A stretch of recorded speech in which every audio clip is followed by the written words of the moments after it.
Check 1, 2, 3, check 1.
అందరికీ నమస్కారం.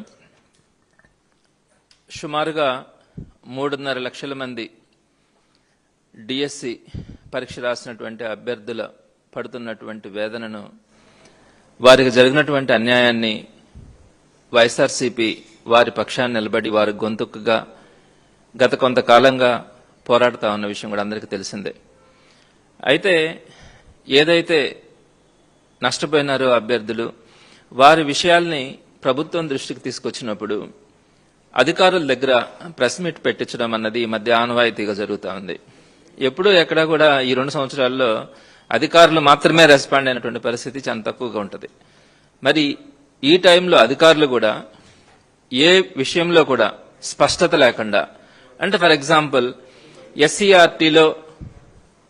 ఎస్సీఆర్టీలో out sourcing ఎంప్లాయీగా పనిచేస్తున్నటువంటి నవీన్ అనే వ్యక్తికి 2 సబ్జెక్ట్స్ లో, అటు సోషల్ స్టడీస్ లో ఫస్ట్ ర్యాంక్ రావడం కానీ, టీజీటీ తెలుగులో 6th ర్యాంక్ రావడం కానీ, ఈ 2 అంశాలు జరిగిన తర్వాత ఆ అబ్బాయిని మీరు వాంటెడ్ గా పక్కన పెట్టిన తర్వాత దీని వెనుక ఆ క్వశ్చన్ పేపర్ తయారీలో ఈ అబ్బాయి ఉన్నాడు, ఈ అబ్బాయి ద్వారా అనేక మందికి ఆ క్వశ్చన్ పేపర్ వెళ్ళింది అన్న అంశాలన్నింటినీ కూడా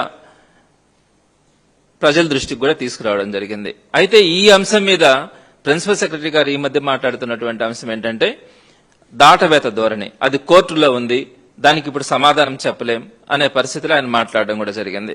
తర్వాత స్పోర్ట్స్ డిఎస్సి గురించి అసలు అర్థం కాని విషయం ఏంటంటే, ఒక పక్క ఒక డిఎస్సిని రిలీజ్